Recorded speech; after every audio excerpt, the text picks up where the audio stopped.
জাতীয় সম্পদ চামড়া এখন ফেলে দিতে হচ্ছে সিটি কর্পোরেশনের ময়লার ভাগাড়ে। এরকম আরও কয়েক বছর আগেও কিন্তু একই অবস্থা হয়েছিল।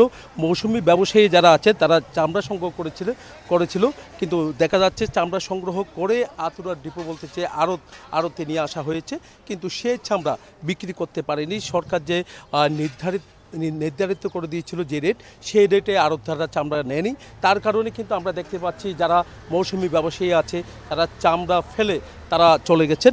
এই কারণে সিটি কর্পোরেশনের ময়লার ভাগাড়ে নিয়ে যাচ্ছে সিটি কর্পোরেশনের পরিচ্ছন্ন কর্মীরা। আমরা দেখতে পাচ্ছি পরিচ্ছন্ন কর্মীরা এই চামড়াগুলো ময়লার ভাগাড়ে নিয়ে যাচ্ছে। তো এই যে জাতীয় সম্পদ, কোটি কোটি টাকার যে সম্পদ চামড়া, এই সম্পদ কিভাবে নষ্ট হলো সেটা দেখার জন্য এখানে বাণিজ্য মন্ত্রণালয়ের একটা টিমও কিন্তু তারা এসেছেন, তারা তদারকি শুরু করেছেন। তারা বলছেন যে জাতীয় সম্পদ নষ্ট না করার জন্য কিন্তু আসলে আগেভাগে অনেক চেষ্টা তাদের ছিল, সিটি কর্পোরেশনের মেয়রেরও চেষ্টা ছিল। তবুও কিন্তু দেখা যাচ্ছে গ্রাম থেকে যে গ্রামে যেখানে চামড়াগুলো লবণযুক্ত করার কথা ছিল তারা কিন্তু লবণযুক্ত করতে পারেনি। এই কারণে তারা রাতের আধারে কিন্তু এখানে যারা মৌসুম ব্যবসায়ী আছেন তারা চামড়া নিয়ে এসেছেন। এই চামড়া ফেলে দিতে হচ্ছে তাদের। তারা বলছেন যে এখন উপায় নেই, তার কারণে কিন্তু চামড়াগুলো যদি এখানে থেকে যায় তাহলে দুর্গন্ধ ছড়াবে।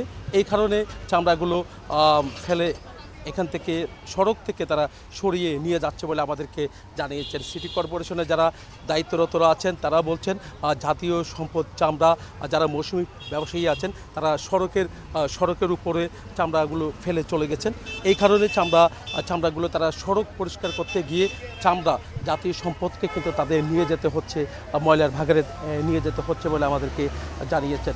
তো এখানে পরিচ্ছন্ন কর্মকর্তা যারা আছে তারা বলছেন এখানে কোটি কোটি টাকার যে জাতীয় সম্পদ পড়ে আছে, অনেক পিস চামড়া আছে, শুধু এই জায়গা নয় সড়কের বিভিন্ন জায়গায় চামড়া পড়ে আছে বলে আমাদেরকে জানিয়েছেন।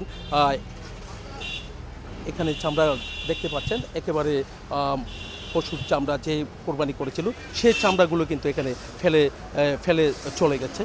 তো এখানে যারা আছেন, যারা দায়িত্বরত আছেন তাদের সাথে আমরা কথা বলার চেষ্টা করব। পরিচ্ছন্নতা কর্মকর্তারা আছেন, আমরা জানতে চাচ্ছি যে জাতীয় সম্পদ এখন সিটি কর্পোরেশনের ময়লার ভাগাড়ে ফেলে দিতে হচ্ছে, কেমন আনুমানিক তো এগুলো হিসাব করা যাচ্ছে না, অনেক চামড়া আমার মনে হয় লাখের কাছাকাছি হবে। আমি যতগুলো দেখলাম এখানে তো প্রচুর, বিভিন্ন জায়গায় ওরা অনেকগুলো তো লবণ দিতে পারে নাই। আমি দেখলাম এখন কী করবেন, এগুলো তো মানুষের দুর্বিষহ জীবনযাপন করতে, এখানে হাইজেনিক হয়ে যাচ্ছে। যে দুর্গন্ধের মধ্যে আমি দাঁড়া রয়েছি, এখানে একজন সুস্থ মানুষ এখানে দাঁড়ায় থাকা সম্ভব না। তারপরে এগুলো যখন এখন ওয়াশলেস আমরা কী করবো, দাঁড়ায় এসে এগুলো এখন পরিষ্কার করে দিতে হচ্ছে আমরা। আপনারা দেখতে পাচ্ছেন আমি গাড়ি নিয়ে আসছি, দুই দিক থেকে 2-3টা গাড়ি লাগাইছি। আমি আশা করি আজকে 2-3টার মধ্যে এগুলো ক্লিয়ার করে ফেলতে পারবো। ওয়ালটন আবারও মিলিয়নিয়ার অফারে ওয়ালটন ফ্রিজ কিনে আপনিও হয়ে যেতে পারেন মিলিয়নিয়ার। আমরা একটু দেখানোর চেষ্টা করছি কিভাবে ময়লার ভাগাড়ে ফেলে দিতে হচ্ছে চামড়া, কীভাবে ফেলে দিচ্ছে, কিভাবে সড়ক থেকে তারা তুলছে পরিচ্ছন্ন কর্মীরা। তারা বলছেন 1 লাখের কাছাকাছি চামড়া হবে নষ্ট হয়ে গেছে। এবারও চামড়া নষ্ট হলো চট্টগ্রামে দীর্ঘদিন পর। এর আগেও একবার চামড়া নষ্ট হয়েছিল। এবারও যেখানে লবণ ফ্রি করে দিয়েছিল সরকার, তারা দিয়েছিল লবণ, কিন্তু সেই লবণ কিন্তু তারা আমরা দেখতে পাচ্ছি এখানে লবণযুক্ত না করে তারা গ্রাম থেকে এখানে চামড়া নিয়ে এসেছেন। এই কারণে তারা এই চামড়াগুলো নষ্ট হয়ে গেছে বলে আমাদেরকে জানিয়েছে।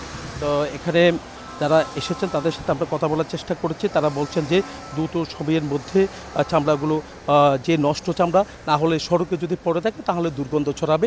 এই কারণে চামড়াগুলো তারা এখান থেকে সরিয়ে ময়লার ভাগাড়ে নিয়ে যাচ্ছে। চামড়া পড়ে আছে দেখছি, সেগুলো তারা এসেছে আজকে সকালে কিংবা গতকাল গভীর রাতে নিয়ে এসেছে। আবার কেউ আছে যে হয়তো বেশি লাভের আশায় রেখে দিয়েছে, এখন যখন গুণগত মান কমে গিয়েছে তখন তারা বিক্রি করার চেষ্টা করছে। সেই ক্ষেত্রে স্বাভাবিকভাবেই আড়তদাররা সেই কম কোয়ালিটি সম্পন্ন কিংবা যে লবণ মিশিয়ে রাখিনি কিংবা অনেক সময় পার হয়ে গেছে এমন অবস্থায় চামড়া স্বাভাবিকভাবে আড়তদাররা নিবেন না এবং নিতে চাচ্ছেন না। তারপরে আমরা ওনাদেরকে বলেছি যে আপনারা যদি আপনাদের একটু লসও হয় সেটাই এই চামড়াগুলো যদি পারেন আপনারা সংরক্ষণ নিয়ে নেন, এটা আমরা বলেছি। এবং আরদার সাহেবরা বলেছেন ঠিক আছে, ওনারা চেষ্টা করছেন যে কম মূল্যে হলেও সেই চামড়া যেন কালেক্ট করা যায়। এটা হচ্ছে কি সরকার যে রেটটা দিয়েছে বেসিক্যালি সেটাতে লবণ মিশানো অবস্থায় থাকার কথা বলেছে, যেটা প্রতি বর্গফুট 55 থেকে 60 টাকা করে, এরকম করে প্রায় 1150 টাকা করে আসে প্রতি চামড়া। কিন্তু এটি আসলেই পরিতাপের বিষয় যে আসলে এত বলার পরেও বা অতীত অভিজ্ঞতার আর ভিত্তিতে যদি আমরা বিবেচনা করি তারপরও দেখা যাবে যে ওনারা কিন্তু চামড়ায় লবণ না মিশিয়ে এসেছে। এতে করে আসলে চামড়ার ক্ষতি হলো।